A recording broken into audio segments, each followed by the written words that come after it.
the agenda for today's session is understanding the budget basics. So what we have come up with IMS, we have tied up with SP Jain Global School of Management, and we are organizing one competition that is called Budget Guru. Okay? So as a part of that competition, you have to form a team of 3 members. Now I'll give the details of this event at the end of the session. Okay, but just to give you a heads up, you have to form a team of 3 members, and you have to make recommendations. So if you are the Finance Minister of India, and if you have to present a budget on 1st of February, then what proposals would you like to include in the budget? And of course, budget is that way a very elaborate document.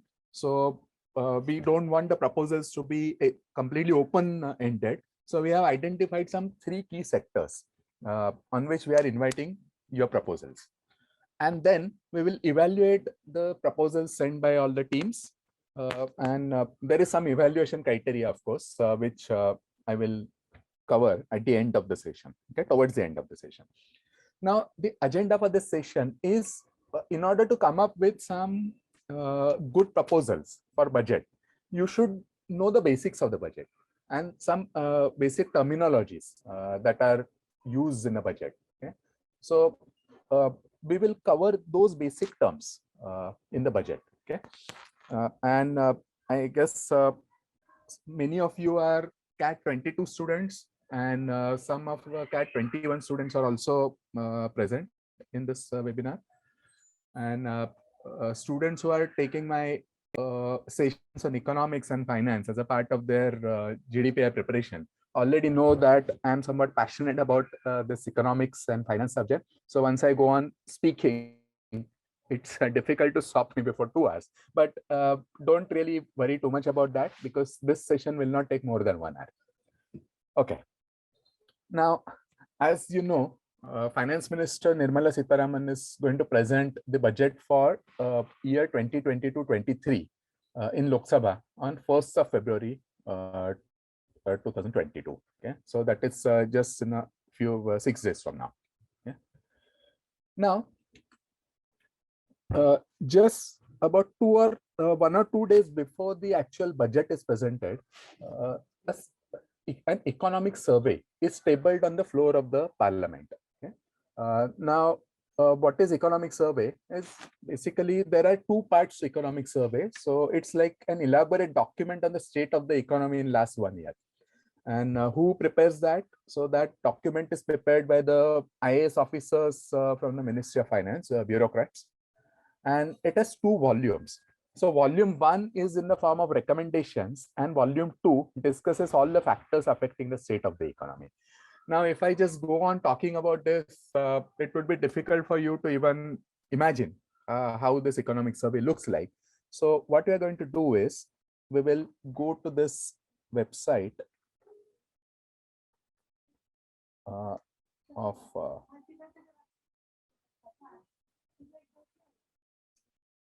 this is India Budget. Okay. So this is a website of India Budget, indiabudget.gov.in. Okay. And then here you will see economic survey of 2020-21. So last year's economic survey. Okay. And obviously this year's survey will be presented about 1 or 2 days before the actual budget is presented. So it has 2 volumes, and volume 1 is in the form of recommendations. Okay, so let me just open this part. So healthcare. So what should the government do about healthcare? Okay, and these are, and it contains a lot of information about. There is some basis on which the bureaucrats make the recommendations to the government of India. Actually, let me just hide it somewhere. Okay. And then what should the government do for economic reforms and this and that? And this is volume 2.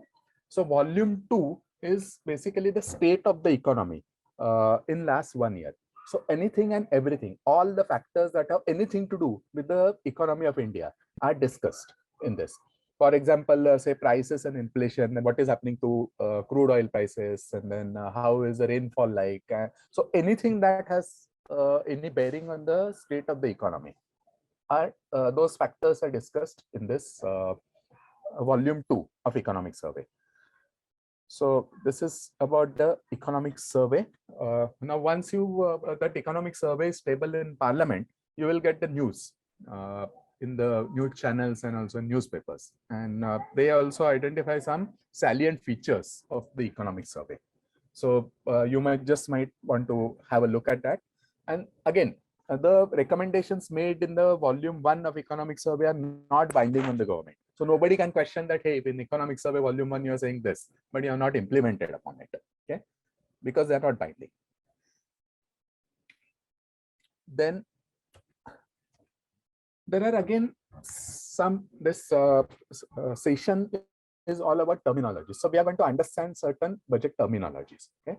So there is something called budgeted estimate and revised estimate. So in order to understand this better, we'll again go back to this India budget website. Okay. So budget at a glance and say receipts. So what happens is, say last year on 1st of February 2021, when the finance minister presented a budget, so that budget was for this current fiscal year, that is 2021 to 2022, and which got started on April 1st. Now, sitting on February 1st, you have to present a budget on one financial year starting from April 1st. So obviously, you're not going to be able to come up with numbers which are accurate to the last rupee, because after all, these are just the estimate.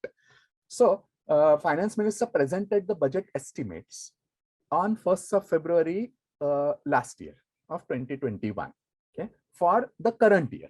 So you can see these are the budget estimates which are presented in the last year's budget for this this fiscal year. Okay. So we'll get to these numbers in just a moment from now, but this is the idea of budget estimates. Now, the thing is, when the budget was presented 2 years ago, that is on 1st of February 2020, also the budget was presented. And in that budget, the budgeted estimates for the year 2020-2021 were presented. So these were the budgeted estimates for the year 2020-21. And sitting on 1st of February 2021, when the budget for 21-22 was presented, finance minister also presents what is called revised estimates. Okay, so what happens is these are the budgeted estimates for the previous financial year 2020-21, which were announced in the budget presented in 2020. Okay, now the financial year gets started on 1st of April, and by the time this budget is presented, 10 months of that financial year have already passed. Now, when the next year's budget is presented, you have a better idea about how the actual numbers are going to be, because 10 months of the financial year have already passed. So the finance minister also presents what is called revised estimates for the current year. So what you can see is the gross tax revenue that the government was expecting when the budget was presented in 2020 was something like 24,23,000 crores.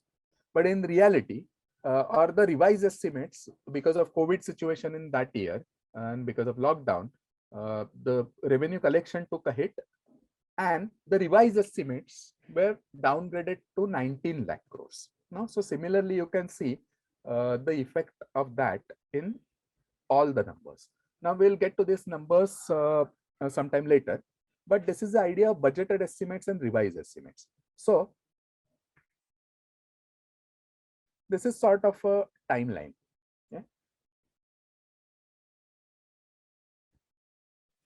So on 1st of February 2021, finance minister presented budgeted estimates for this financial year, that is 2021-22.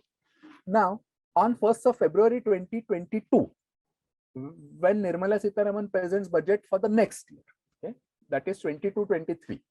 So budgeted estimates for 22-23 will be presented, And along with that, the revised estimates of 21-22 year will also be presented. So after spending say 10 months out of 12 in the fiscal year, how the situation, how the numbers are expected to look like. And the actual numbers will be available only on 31st March 2022 when the financial year comes to an end. Okay? So this is how the cycle repeats every year. Similarly, for next year, when finance minister presents a budget, the revised estimates for 22-23 will also be tabled along with the budgeted estimates for the year 23-24. Okay, so this is a usual process. So this is something you should know about the budget. Then moving on to next one. Then when it comes to budget, there are three accounts of Government of India. Okay? So first one is that is called Consolidated Fund of India. So what happens is ultimately Government of India needs money, and there are three sources from which it or rather two sources from which it gets money, and there are three sources on which Government of India deploys money, because ultimately it's all about getting money from somewhere and deploying it somewhere else. So first is the Consolidated Fund of India. So that is these are the government taxes, and so revenues are in the form of taxes and expenditure of the government on normal activities. That is day-to-day activities come under Consolidated Fund of India. Okay? So whatever is the budget that is presented, it's all about Consolidated Fund of India. Now I will discuss the other two accounts in just a moment from now, but the idea is that the budget and then all the tax revenues and everything, all the expenditure that is presented in the budget is under Consolidated Fund of India, and parliamentary approval is needed for every single rupee which is spent out of the Consolidated Fund of India. Now towards the end of the session I will tell you one anecdote about this, a famous anecdote. Okay, that parliamentary approval is needed. So even if the government wants to spend on anything, some parliamentary approval is needed for that out of Consolidated Fund of India. Then there is something called Contingency Fund of India. Now what happens is there are some some expenditures which are unforeseen. For example, say there is flood in some part of the country, and for flood relief the government has to spend some money. Now every time the government can't go to parliament and get approval for that, because that is like contingency, that is like emergency situation. So for that what happens is Government of India sets aside some amount from Consolidated Fund and every year transfers to Contingency Fund of India. And so that is the government expenditure emergency activities. So for that, if the government wants to spend any amount on Contingency Fund, then parliamentary approval is not needed. Why is it not needed? Because parliamentary approval is already taken when the amount is transferred from Consolidated Fund to Contingency Fund. And then there is something called Public Account of India. So that money actually belongs to people like you and me. So say amount is deducted on say Provident Fund or PPF and say National Saving Certificates and Kisan Vikas Patra and things like that. So what happens is we pay the amount to government, but that money actually belongs to us. That money doesn't belong to the Government of India. Okay? So at some point of time, that amount has to be returned to the people. But still, till the time it is returned to the people, government can make use of that money. So that is called Public Account of India. So parliamentary approval is needed only for Consolidated Fund of India, not for Contingency Fund and Public Account of India.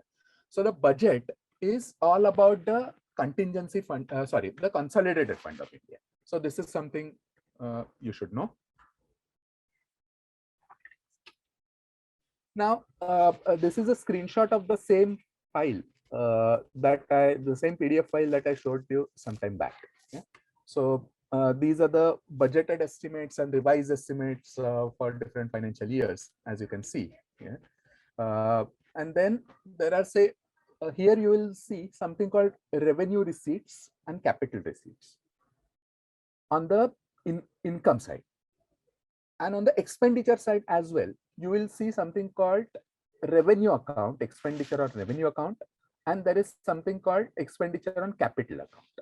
Okay, and you will also see some terms like say revenue deficit and fiscal deficit and all. Okay, so we will discuss these terminologies now. Okay, so what happens is, well, there are some questions coming in, so let me just finish this part. So terminology, that is a revenue account. So basically, all the transactions on revenue account are the transactions for day-to-day activities of the government. Now, for revenue income, that is the income government gets from taxes for the government. And obviously, if I'm a taxpayer and if I pay the tax to the government doesn't have to return that amount to me in the future. On the other hand, if the government borrows something, for example, here you can see on, let me just see the laser pointer here. Yeah. So here on capital account, there is some receipt, that is a loan taken by the government in the form of bonds or other forms of borrowing. So at the end of the day, it is a borrowing. So the government has to repay that amount to the lenders, okay, at some point of time in the future. So this capital account, it's like for longer term, and revenue account is for shorter term, that is for day-to-day activities. Now students from background will be able to understand and appreciate this better. So it's like revenue account affects the profit and loss account, and capital account affects the balance sheet of the government of India. So net it is that way. Similarly, revenue expenditure, that is a day-to-day expenditure of the government. That is day-to-day operations of the government offices, and then paying the salary and so on and so forth. Now, these day-to-day activities do not result in any creation of long-term assets. But on the other hand, there is something called capital expenditure. So what is capital expenditure? If government say builds a power plant or government builds road, so some assets, some long-term assets are getting created. So the expenditure incurred on creating these assets and also liabilities. So sometime in the past, government had borrowed some amount from bonds, and then the government has to repay that amount to lenders. So that also that is an expenditure for the government, and that comes under capital expenditure. Okay?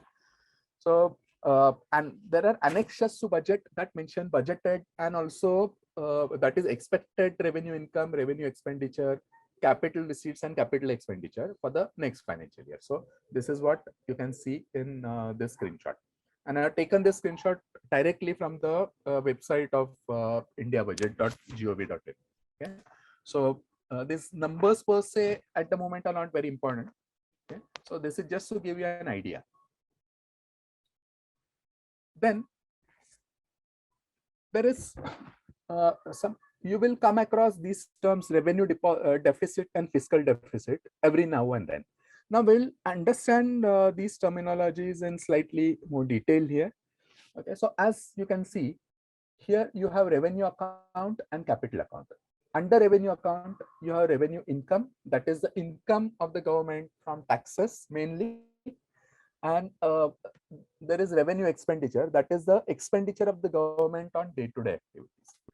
Now, if it happens that the government revenue expenditure, that is the expenditure on day-to-day activities, is more than the amount government is getting from taxes, the difference is called revenue deficit. That is the excess revenue expenditure over revenue income. That is called revenue deficit. Okay? And then what is fiscal deficit is the total expenditure of the government. So including the capital expenditure.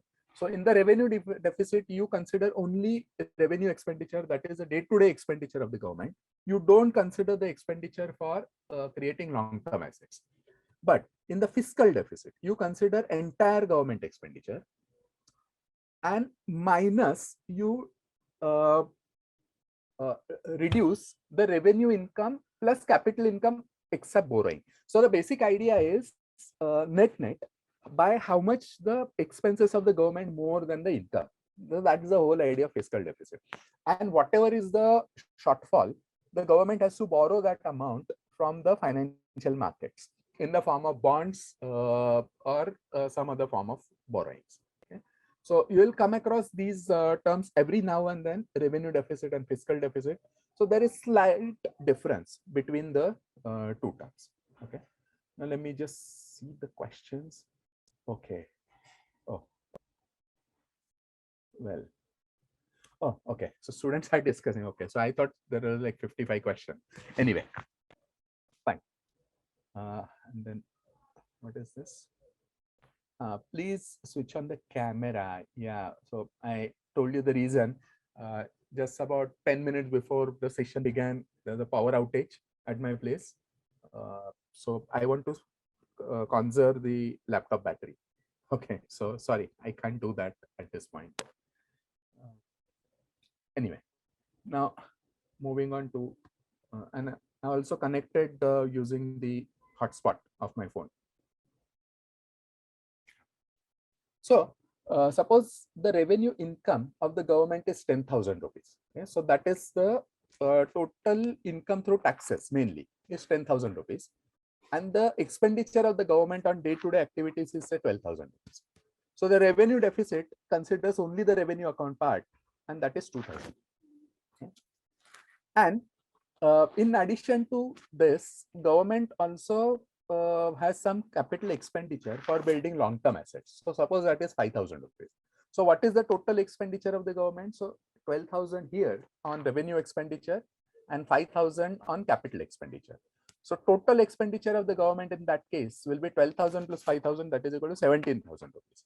And what is the revenue income government is 10,000 and plus capital receipts other than borrowing. So what are the capital receipts other than borrowing? Is say government has,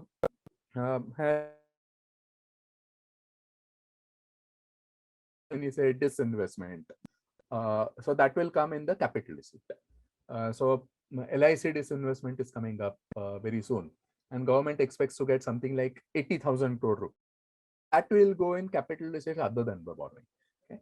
So total inflow of funds for the government is 10,000 plus 4,000, that is 14,000. Okay. So on the one hand, your expenditure is 17,000 and income is, total income is 14,000. So the difference between the two is 3,000 rupees, and that is the fiscal deficit. So this is just for your understanding part, what is revenue deficit and what is fiscal deficit. Okay. Then moving on to next part. Then the budget speech of the finance minister has two parts. So part A of the budget speech is expenditure proposals, and part B of the budget speech is income proposals. So the income proposals in the sense mainly taxes. So the taxes that people like you and me pay is the income for the government. So let me just show the budget speech of the finance minister. So it is like something like 65 pages long. Okay. And this is part A. So in part A, the finance minister talks about all the expenditure proposals. Okay. On health and well-being, how much, what are the proposals, and then for inclusive development, and for this and that, for agriculture, for defense, and all those different expenditure heads. So all these come under part A, and part B contain all the proposals related to taxation. Okay. So now relief for senior citizens. So I think there was some proposals saying that say senior citizens not earning say more than some amount need not file the tax returns, so something like this. And so these are the direct tax proposals. So mainly the income tax that people like you and me pay, and the corporate tax, that is the tax paid by the companies.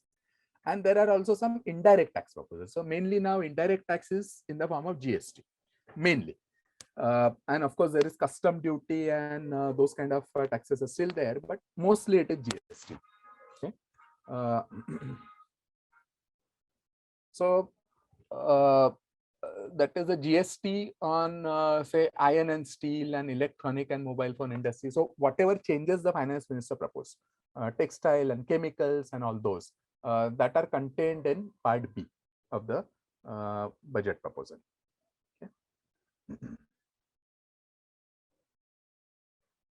Now there is a reason why I'm showing you all this budget site every now and then, because for this budget guru event or competition, my suggestion is refer to this site, okay, because there is a wealth of information on that site, and so that I will run you through that site in some time from now.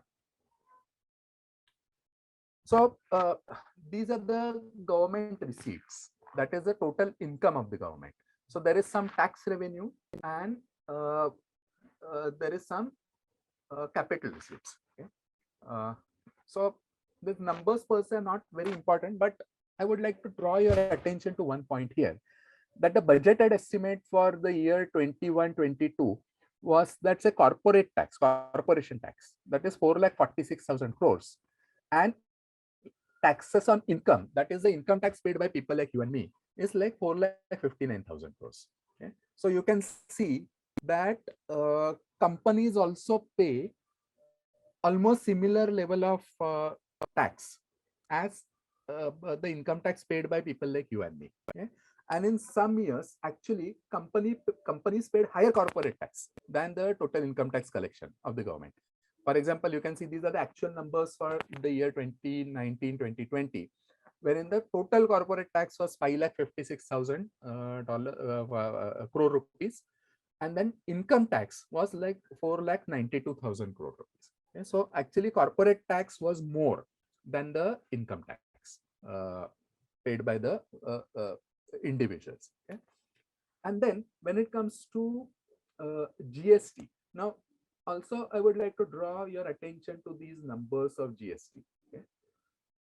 The total actual numbers for the year 2019-2020, where GST collection was something like 5,98,750 crore rupees, which is more than any of these, which is more than the corporate tax and income tax.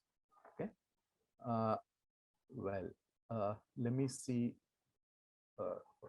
chat here. Okay, and then fine. So one student is to raise the hand. Okay, so Tanvi Garg is has raised the hand, so I am allowing her to talk. Is that fine? Or say okay. So Utkarsh Nigam. Okay. So I'll allow Utkarsh to talk. Okay. So what's your question, Utkarsh? Sir, do companies also pay income tax, or do they pay corporation tax? No, that is the corporate tax. So, sir, like we say that the company is also a single person entity. It is recognized by law as an individual person. So still it does not pay income tax. No. Okay, sir. No, even the one person company pays corporate tax. So what? Okay. Thank you, sir. Sure. Then anyone else? Okay. Fine. Adarsh. So I'm allowing you to talk. Okay. What happened? I think he lowered his hand. Anyway. Okay. So these are the numbers that GST collection is actually more than the corporate tax collection as well as income tax collection. Okay. And the other numbers are not very important at this point of time. We will discuss those numbers. Now, there is going to be a session on budget analysis by me on 2nd of February at 7:30. So that time we will dig a little deeper into these numbers, and in case we can see any insights from these numbers. Okay, so some of the students have raised their hands. Let's see. Prashant, I'm allowing you to talk. Hello, sir. My question is that as we see that corporation tax is less than income tax, so is it good for a growing economy like India, or is it a bad sign that corporations are not paying that much tax? So it depends, So in 2019, Government of India reduced the corporate tax. Now, another way to look at it is if the corporate tax is reduced, okay, then the companies will be able to provide the goods and services at a slightly lower rate. Okay? And then that way the demand will be boosted. So that is what the intention of the government was. So it's not that just because corporate or say just because tax rates are cut, it's always bad for the economy. Okay? So it depends. So it can actually spur the economic growth by spurring the demand, and that it can be good for the economy. Now, if you're really interested in this particular topic, also read about Laffer curve. So Laffer, there was an economist in America, Arthur Laffer. His spelling of his surname is Laffter, and he was the advisor to President Ronald Reagan, and they came up with what is called supply side economics. So just read a little bit about that, the whole idea of Laffer curve and that. Okay, sir. Thanks, Okay. sir. Sure. Now, Abhinav. Sir, my concern is how it is how all the stakeholders' concerns are taken into account while drafting the budget. So that is a very elaborate process. So we might see that the budget is presented on the say 1st of February, but when it comes to government departments and getting the proposals, all the preparation for that starts at least 6 months in advance. Okay, so all the ministries send their proposals to the government, and then it is finally decided in the cabinet meeting, basically. So what all proposals we want to take and what all we don't want to take. So when the ministries send their proposals, they also get the proposals from their lower rung offices in different states. And so those offices observe what is the requirement, and then they give their proposals, submit their proposals. So that way it is taken care of.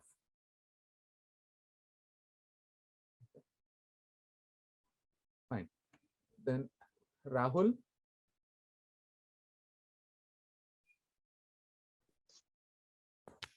Good evening, sir. Can you hear me? Yes, good evening.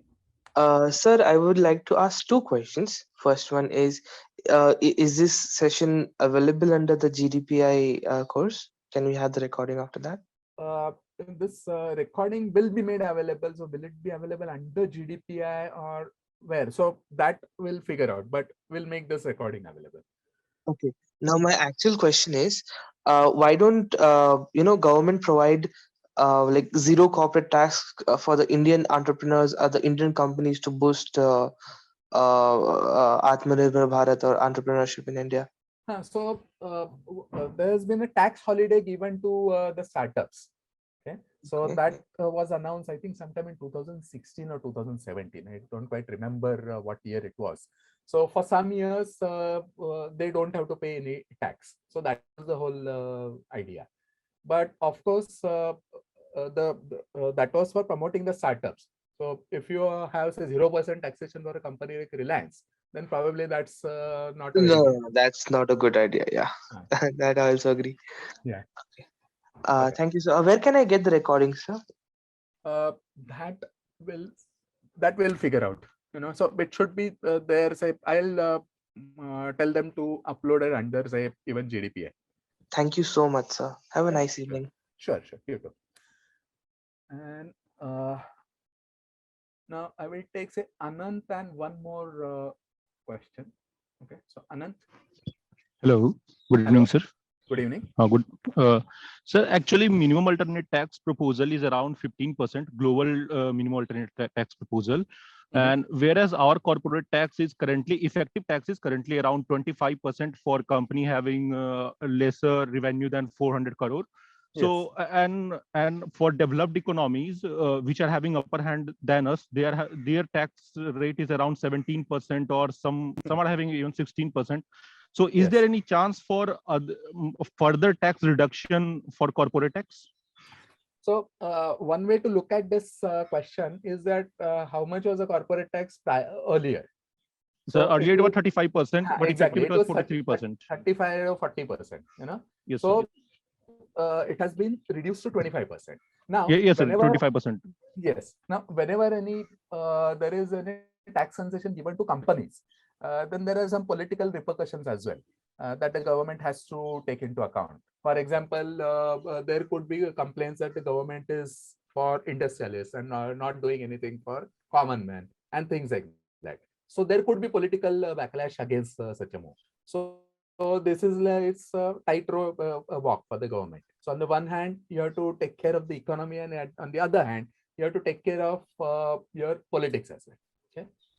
Sir, but in current, in recent weeks or a month, we have witnessed huge FPI outflow from India, and also RBI report, annual report forecasted that other than top 4 FDI inflow, the rest FDI inflow is under radar. They are in red zones.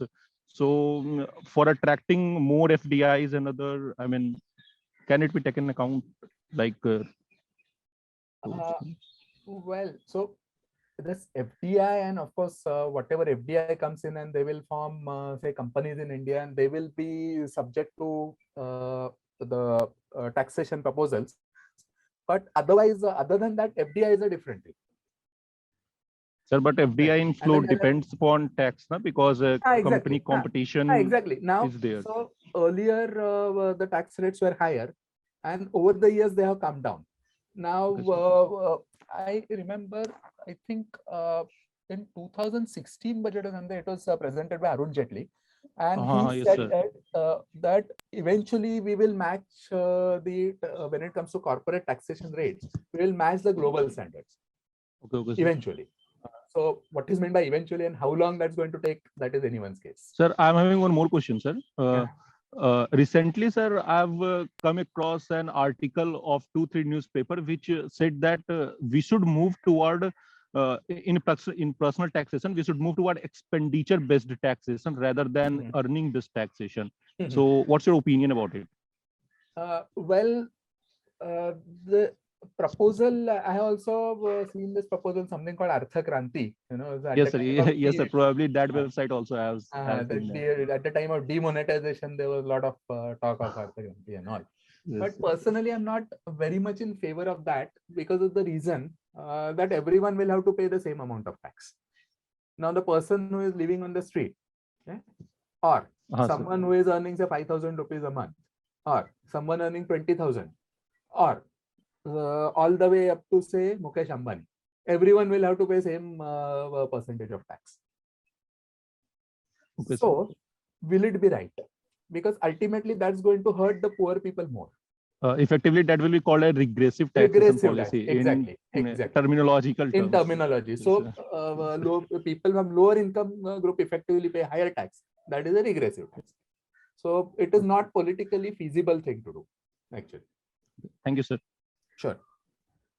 And then I'll take one more. Rahul is already spoken, right?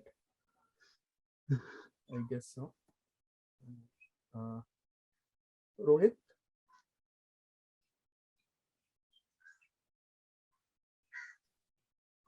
Hello, good evening, sir. Good evening. Yes, sir. My question was regarding this competition in which we are about to enter, this prediction of the budget. Yeah, I'm coming to that. So I had a question regarding that. So are we supposed to make prediction regarding the outlays of the government, or no. The fiscal specific proposal? Yeah, exactly. So that is the point I was going to cover slightly later. See, all these numbers. For example, I'm just picking up some random number here. Let me see. This is 5,15,100 crores. Okay. So on what basis you can come up with that number? It's very difficult. Okay, it's not even expected. So what is expected is that I will cover that part. Okay. Thank you, sir. Okay, fine. Then, so okay, so some more participants have raised their hand. So what we'll do is we'll finish off with this part and then take up those questions later. Okay. So budget proposals for agriculture. Okay. So these were the budget proposals in last year's budget for agriculture. Okay. So if you go to this budget speech, it's about 65 pages long. And I think on page 19, there was mention of the agriculture sector. Agriculture. Okay. Now,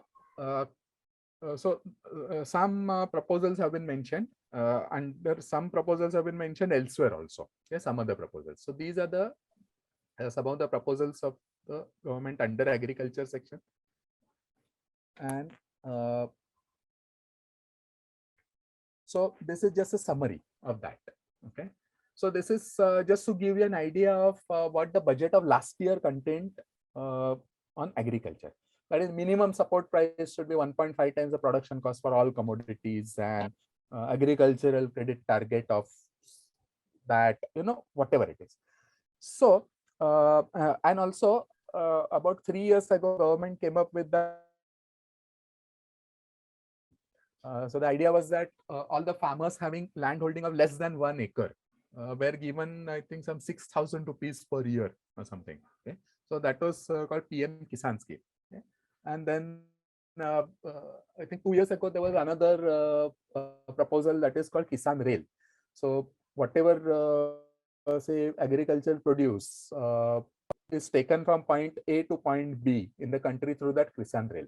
So farmers would get paid right when they upload the produce on the on that goods train, and then that goods train goes from point A to point B, and from there the market is available. So that way. So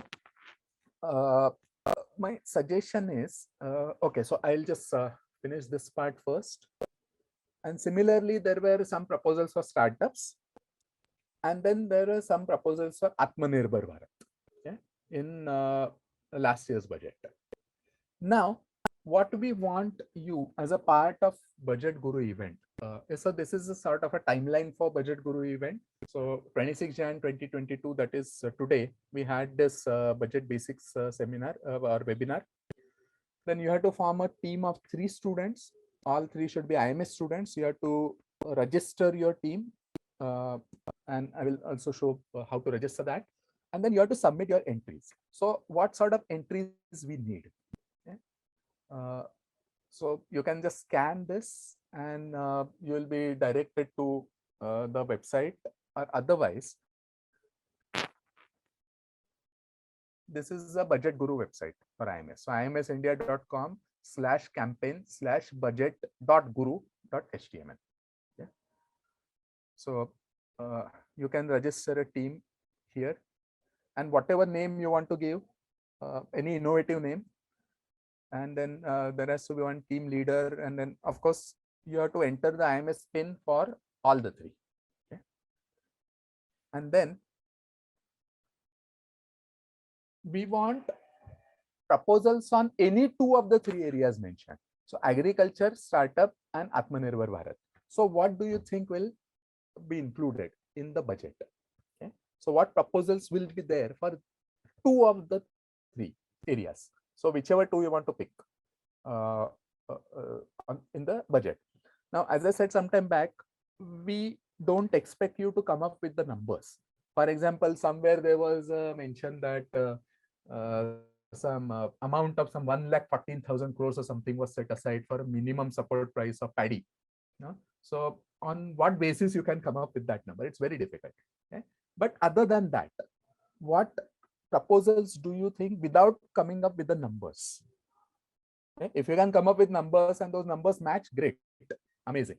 But it may be difficult. So we don't expect you to come up with the numbers, but overall schemes, what the budget is likely to contain. Okay? And the criteria for evaluation is a rationale for including the proposal. So why are you including that proposal? So you have to just mention that in brief. Say if you say that some new scheme for agriculture will be launched. Now why? On what basis you think so? Okay? And then what will be the impact of that proposal? So what is the expected outcome? And then detailing of the proposal. So what will be, in your opinion, will be the what will actually the government do about that? And if the proposal is included in the actual budget, you will get additional say 15% weightage for that. So this only 15% part is beyond our control, and that is Nirmala Sitharaman's control. We can do nothing about it. However, what we want is more thought process should go about whatever proposals you are making, because the more weightage, as you can see, is given to rationale for including the proposal. So what is the logic? Why do you think this proposal will be included? And then how the government will go about it and what will be the impact. So there is 85% weightage for these three factors and only 15% weightage for the actual inclusion of the proposal or the inclusion of the proposal in the actual budget. Okay, because we all know that nobody is the finance minister here, so probably you cannot come up with the exact same proposals, but that doesn't mean if whatever proposal you come up with, even if it is not included in the budget, but still, if from your submission, if we get to know that you have spent some thought process about it, and there is a rationale for that, and there is some logic in what you are saying, then you will be awarded marks accordingly. Okay? And then the source of information, as I said, this website, indiabudget.gov.in. Okay? So there is a wealth of information available on this, and there is a previous union budgets also there. So right from 1947. So that Shanmukhanand Chetty was the first finance minister of India, and he presented the first budget back in 1947. So if you want to see his budget speech, that is also available. So then all the, not all, but quite a few economic surveys are available. Yeah, previous economic surveys. Okay, so somewhere, anyway, previous economic surveys, this one. So not all, but right from 1957-58, economic surveys are available. Okay, so the point is there is a wealth of information about budget on this website, and this is obviously the official website. So immediately after the budget is presented in Lok Sabha, the speech will be uploaded here in finance minister, under finance minister's speech. Right? And then before I take up some more questions, as I said, there's one anecdote about budget. See, what happened is when it comes to the Consolidated Fund of India, every single rupee that the government spends has to be approved, or the approval for that has to be taken by the parliament. Now the question is, say, what happens if, say, by the time August or September comes, and government feels that some more amount needs to be spent on some other proposals, and how to go about it? So either spend that amount from Contingency Fund of India. Otherwise, there is another process that is called presenting the supplementary grants to the parliament. So it's like a mini budget which is presented in the whenever that is required. So that is called supplementary grant, and the Lok Sabha has to approve the supplementary grant. Now, the anecdote that I was talking about, see, there was a time when the budget used to be presented on 28th of February. So it is only in the recent years, I think from 2015 onwards or 2017 onwards, the date was advanced from 28th February to 1st of February. Now, there is a reason for that, because earlier what used to happen is the fiscal year begins from 1st of April and the budget is presented on 28th of February. So in the month of March, during the budget session of the parliament, only the expenditure proposal, the approval for expenditure proposals was obtained by the Lok Sabha, and the approval for income proposals was often given in the month of April. Okay? So it was like in the next financial year. Okay, so government change the date from 28th February to 1st of February so that the entire process can be covered in the current fiscal year itself. Okay? Now, the anecdote that I am talking about was from 1970. And that time Indira Gandhi was the prime minister and she presented her budget. Okay? So that time there was no other full-time finance minister. Indira herself was the finance minister. So she presented her budget in capacity as finance minister on 20th of February. And somehow the parliament simply forgot to give the approval to expenditure proposals. And on 31st of March, that was the last day of the fiscal year. Okay? and the parliament was adjourned. And after the parliamentarians, all the members of parliament went home, there was one parliamentarian, Madhu Limaye, from Sanyukta Socialist Party. He was one extremely, or he was rather an amazing parliamentarian. So he realized that, oh, Lok Sabha has still not passed the expenditure proposals. So he immediately rang up the Lok Sabha speaker and informed him that this is what has happened. And so Lok Sabha speaker talked to Prime Minister, and immediately the special session of Lok Sabha was convened by 9 o'clock in the night. Okay? And imagine, the year was 1970. So there were no mobile phones back then. So many members of parliament had, after the Lok Sabha was adjourned for the day, they had gone out in different places in Connaught Place, and for their own work or for dinner or whatever. So everyone was called. And then finally the parliament or Lok Sabha passed that expenditure proposal late in the night. So that happened only once. There is one very interesting YouTube channel called Lallan Top on YouTube. So I got to know about this incident from that channel. Anyway, now some students have raised hands and we still have some time. So let me, okay. Rahul already talked, okay. Ronit also talked, right? Students, in case you already have spoken, please lower your hand so that I will know who is yet to speak. So I'm unmuting Abhinav Setu. Sir, am I audible to you? Yes. Sir, I wanted to ask how exactly this format should be like for submitting the proposals, or so where should we look on to get some idea about how it should be like? So for, there is no format as such. See, Budget Guru. So here you will get more details about that.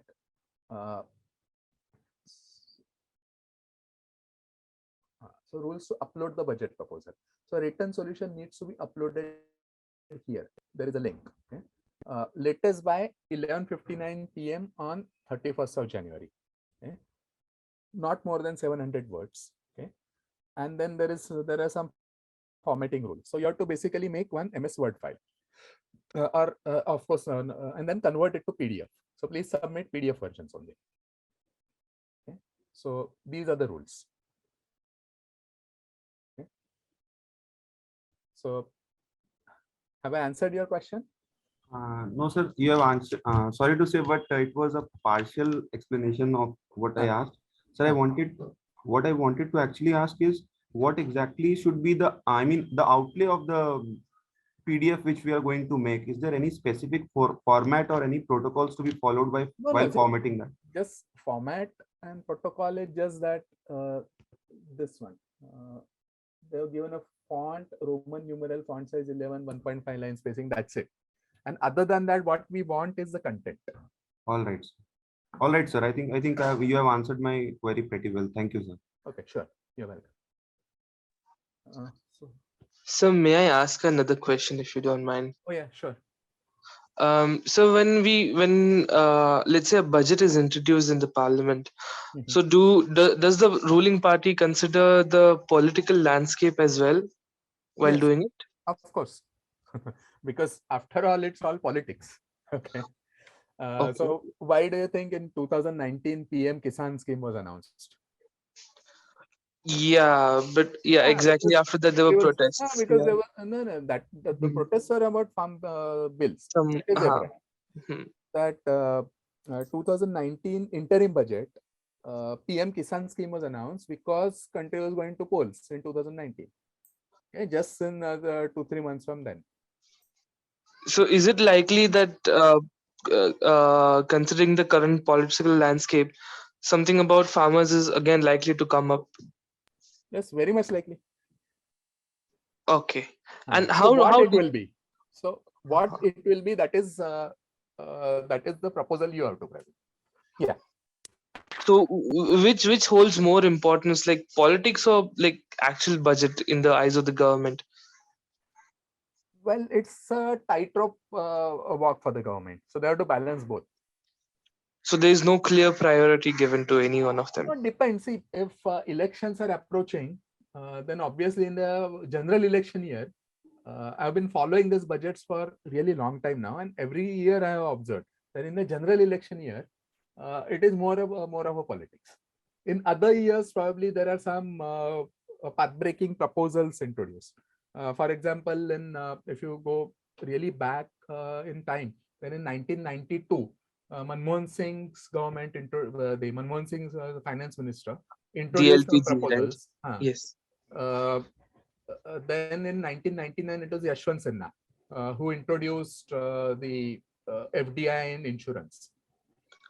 Yes. Then even Arun Jaitley announced IBC in 2016. So Okay. some path-breaking proposals are there, but usually not in the election year. Okay. Okay. Thank you so much, sir. Sure. Sir, I had one question. Sir, our country is the estimates state that of the taxable people, only around 2 to 3% of people pay income taxes, right? Yes. So what all can we do to increase the tax revenue of the nation, as well as not put an additional burden on the middle class? A very interesting question. See, the only way I can think of is rapid economic development and create more jobs and bring more people in the tax radar, okay? Or bring more people in the income bracket wherein they will have to pay taxes. That's the only. Sir, but it is already there that a lot of people are there in the income bracket, but still only 2 to 3% people are paying. So, for example, even if the pool increases from 100 to 150, but still, if we are not able to increase the taxpayers significantly, there won't be much change in the tax revenue.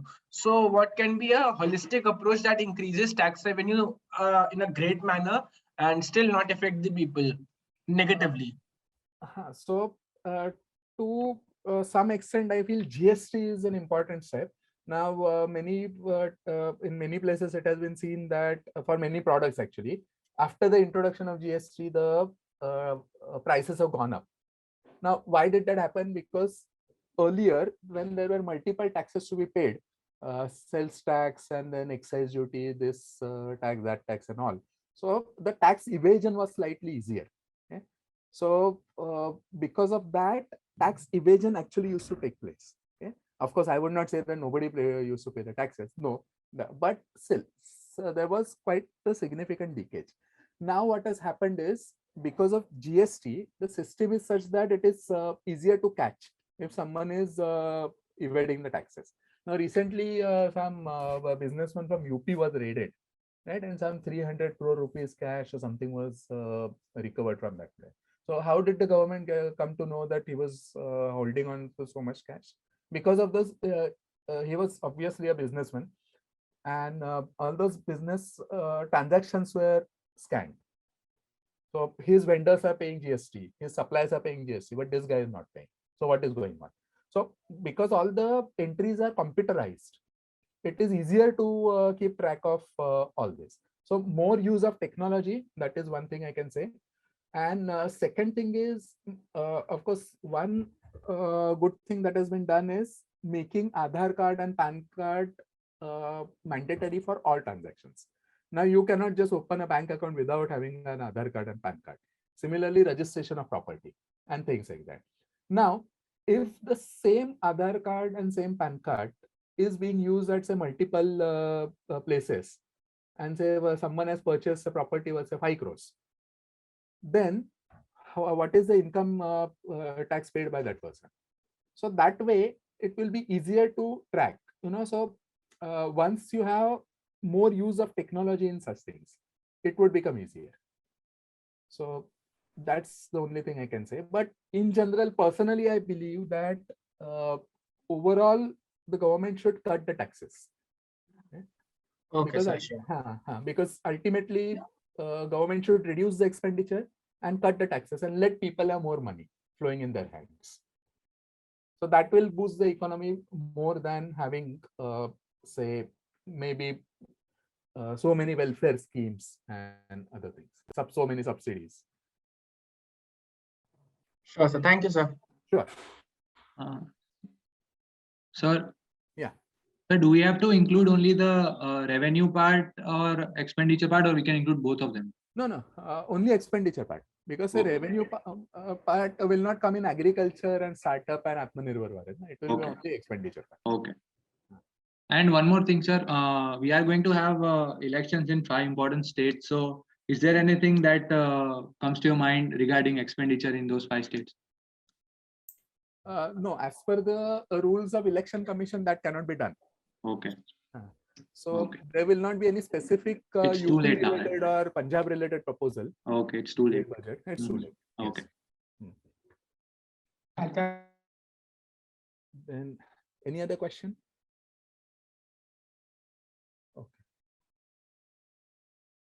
Okay. Kusha.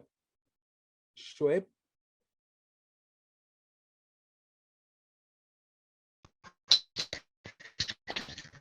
Hello. Hello. So can you hear me, sir? Yes. Sir, actually, I asked you to what is the format? Like we need to type it in the Word, no, sir? Like Yes. the proposal. And Is there convert any it to PDF? This is yeah, convert it into PDF. So can you just say me that how the introduction part, the body, how the thing should be framed? So what you can do is write the name. Generally, of should I team. just start it as such, or is there any No. So way which you there is no thumb rule as such for that, but what I would suggest is at the top write the name of the team, and then followed by name of the team members as well as their IMS pins, and just heading agriculture, and then the Atmanirbhar Bharat or whatever, 2 out of the 3, and discuss your proposal. That's it. Okay, the proposal's main theme, like how can you just give any example of how to start? For example, like Atmanirbhar Bharat, is there any example for the introductory phase? For Atmanirbhar Bharat, so can you think of any? Because I don't want to give my own opinion about what is likely to happen. Okay, no, you can just give it out of any. So you take any topic out of these 3. I mean, like so, any excluding these 3 topics, any other topic. So otherwise, even in Atmanirbhar Bharat, if you think that government will implement some XYZ policy. Okay. Now you can simply include a bullet point list, XYZ. Okay. And then why you think it will be included and what will be the impact of that. Okay. That's it. So you can also use a bullet point format. Okay, but we can also give our suggestions that this can be included. So for this reason, this can be included. Yes, that is what is more important. More important. So so the whole format will be like in a complete bullet points. That's all, and top to bottom. See, there is no thumb rule as such. You can include bullet points, or if you think if you include in the form of a paragraph. And that is more impactful, go ahead, do that. Okay. Okay, fine. So there is no any thumb rule, like how we need to do. We can do the way we want. Okay, fine, sir. Yeah, sure. Thank you, sir. Okay. Vignesh. Yeah, hi, sir. Hi. Sir, I wanted to ask that in this budget, the government is taking in account the central incomes and the central expenditure. Yes. How do they accommodate the state's part and the income they generate from the state? How is the bifurcation taken care of? So the way it works is, say, GST. Okay, so you would have observed one thing that whenever you get any bill, then you would have seen say 9% central GST and 9% state GST, something yes, like sir. that. So half of the revenue of GST goes to the respective states. Okay, that is one thing. And then out of the corporate tax and income tax, government gets substantial amount. Okay? Out of that, as per the recommendation of that state council, I forgot the name, Finance Commission. So periodically, Finance Commission, sir. Finance Commission. So as per the recommendations of the Finance Commission, government decides how much percent of revenue should be shared with the state governments. So if you it's 41%. So if you go back to this slide here.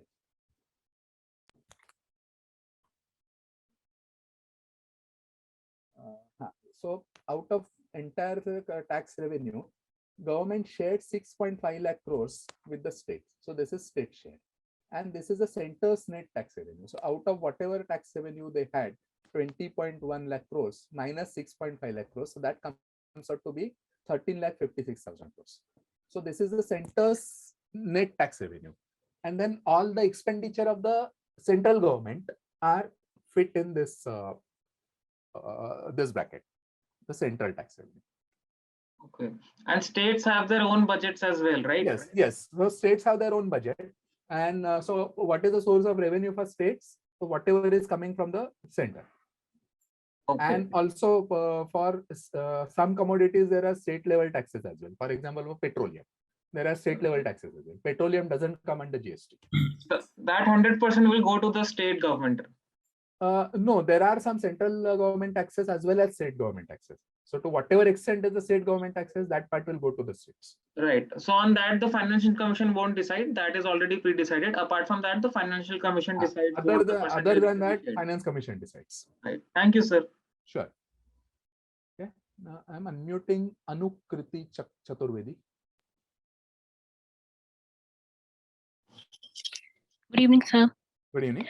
Sir, I wanted to ask you the question about the politics part that you told us about this budget.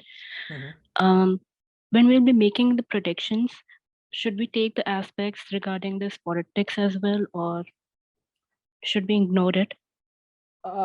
Well, again, at the end of the day, government proposals will be influenced by politics. So if you think a particular proposal will be included, which will have some long-term bearing on politics of the country, fine. Yes. So you need not comment on the politics part. But if you think that the proposal will be included, then make reference to that. And see, another point is, even though there is politics involved in such proposals, government will never explicitly say that we are doing this is politically motivated. No government of the day will ever say that. So they will somehow talk about how good it will be for the economy and all. So we want to see that reasoning related to economics. Okay. And sir, can you explain the weightage part again? Which part? Where you actually told us about the 35% and 15%. Evaluation criteria. Yes. So rationale for including the proposal. So why do you think a particular proposal will be included? 35% weightage for that. Analysis of the impact. So what will happen once this proposal is included? So what will be the impact on the economy of the country or economy of that particular sector? So that is 35%. And detailing of the proposal. So exactly how you mention that in terms of words, what will happen? So that is 15%. And if the proposal is included in actual budget, you will get additional 15%. Okay. So that is how it will work. Fine. Thank you, sir. Sure. Now, Siddharth. Hello, good evening, sir. Good evening. Yeah, so I have a few questions. Like, has it any time happened that the government has brought the budget before 1st of February due to any emergency in the past? No, it has not happened yet. Okay. And sir, what is the role of RBI in the budget making? Like, is there any RBI intervention? No, RBI takes care of monetary policy. Okay. So there is no direct involvement of RBI in making the budget, but depending on the monetary policy pursued by RBI, the economy gets affected. So obviously government has to work in that same framework. Okay. And so one more thing, in the year 2020, government bought a Atmanirbhar package in which it mentioned that it will give a loan to small and medium scale industries, and government will become the guarantor of it.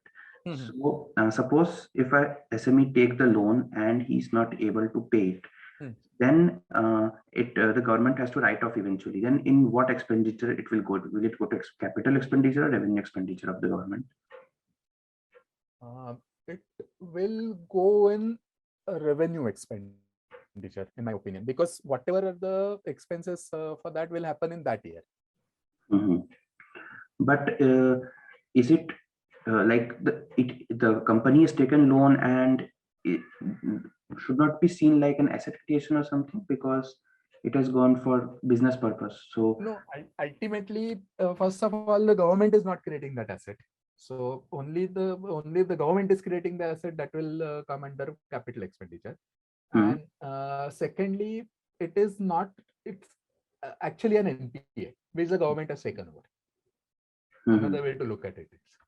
Okay. So no asset is getting created that way. Now, this was an extraordinary measure announced when that so-called 20 lakh crores package was announced during COVID times, in the month of May 2020, April. Yes. So it was extraordinary times. So this extraordinary proposal was included. But it's not very commonplace. So you will not see government guaranteeing the loans taken by MSMEs. Okay. Otherwise. Yeah. Okay. Thank you, sir. Sure. Now I will take a couple of questions more. Maybe Shalini.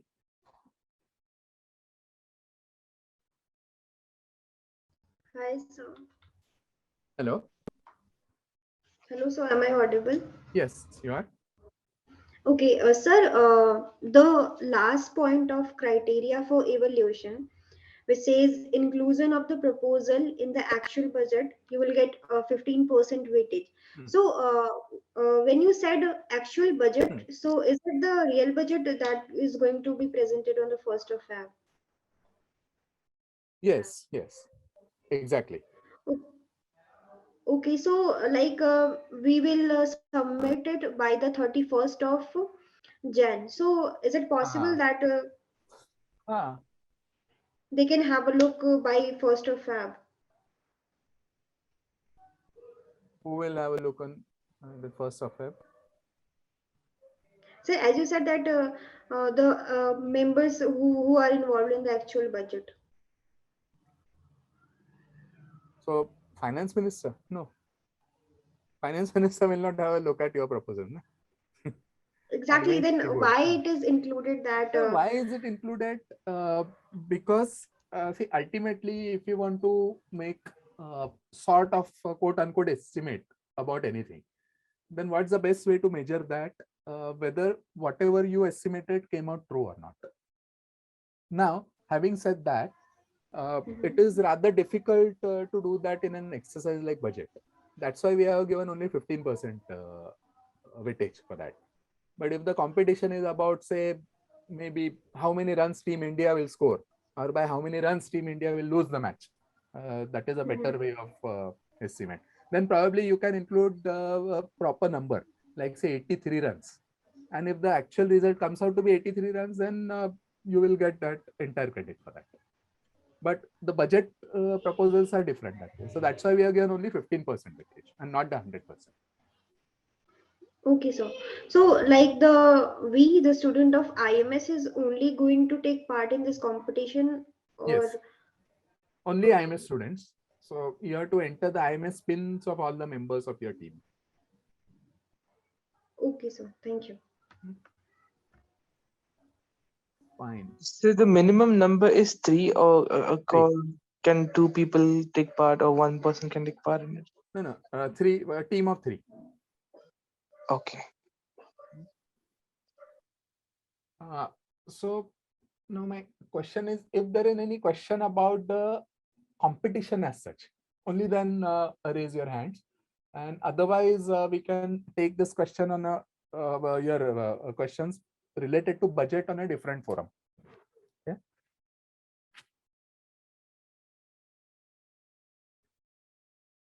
So, okay. So there are 4 attendees and I can't see. Shoaib and Shalini both have spoken. In case you already spoken, please lower your hand so that I'll know. And then Tinkle. Good evening, sir. Good evening. Sir, my question is that if I am leader of the team, so only I register this proposal, I mean this event. So is it okay? or my So- other 2 member is also necessary to register? No, we say it's should be a 3-member team. I know there is 3-member team, but if I register all these details of other 2 members. So it's the way it will work is we want a collaborative work. So ultimately there will be only one submission from your team. So whether you make that submission or some other team member makes that submission doesn't matter. Okay. Thank you, sir. Got it. Sure. Gayatri.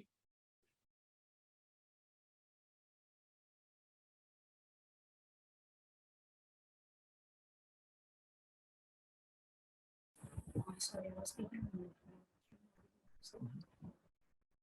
Yes, go ahead. What else? So if the contingency fund, which has been already allocated in the consolidated fund, right? If it exceeds the actual contingency fund, say like in 2019, we didn't foresee the onset of corona, right? So like, how will that act? Like, because consolidated funds need every money of it, every penny of it needs.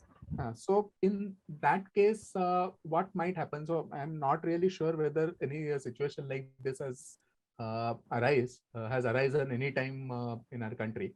Probably at the time of Kutch earthquake of 2001, that might have happened. I'll have to check.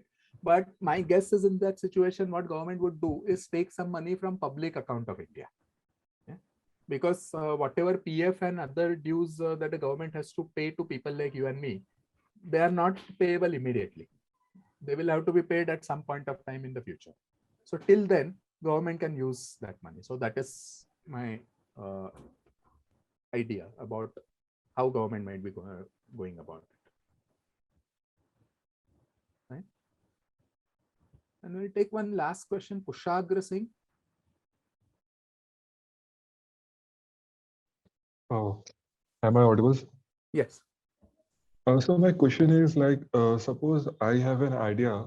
So is it wise enough to to state that like government X policy in their like financial budget 2021 is wrong, and or should I mention only the applications like positive side of? No, the thing is what we want is the proposals that you think will be included in the budget. So government will never say that our policy was wrong. Okay. So okay, and sir, there is also a personal question. The question is like, so sir, should private space research institution and startup should be exempted from normal taxes or given some additional rebate? So what are your thoughts on it? what private research? Private space research institutes and like startup. So there is a startup tax holiday was already given, and it might be extended as well. Who knows? And other research institutes and all are mostly anyway non-profit organizations. So they may not have to pay as much tax as probably companies have to pay. Okay. Okay, and sir, do you have like sir any idea of like like in India like there is a heavy taxes on like electric cars or like semi-electric cars. So like why is that so like the former electric car companies don't want to visit in India, like so why are doing so? Like on the other hand, like we have so much huge budget on like solar panel or solar energy, which India is already good. Like India is like among the top 5 in the world. So why don't we like go invest in like in the electric car like section?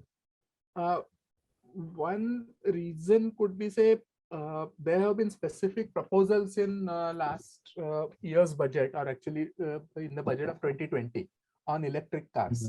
Okay, so if you buy an electric car and if you take loan for that, then the loan to the interest component to the extent of 50,000 will be tax accepted. Okay? So that was the additional the concession given to the buyers of electric cars. Right? Other than that, I'm not really sure how much the electric cars per se are charged, in terms of the electric cars companies. But yes, in general, I always prefer, I personally, I favor less tax regime. So let the taxes be cut across the board. Let people have more money in their hands.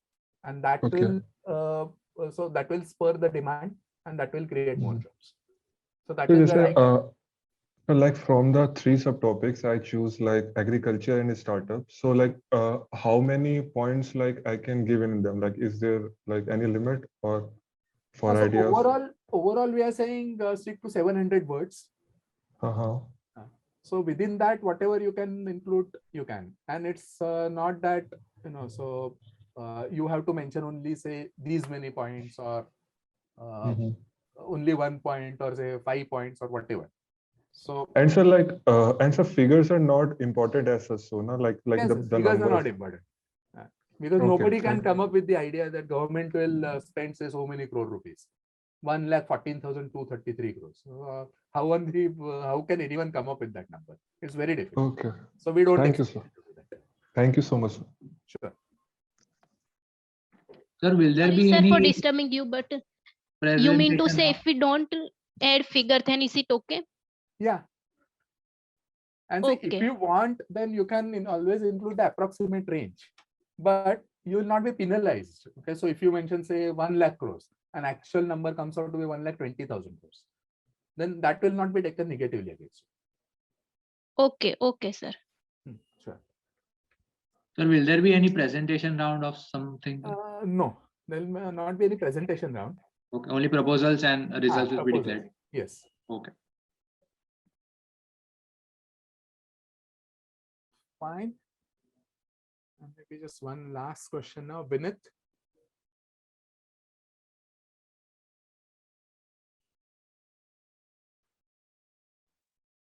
Good evening, sir. Good evening.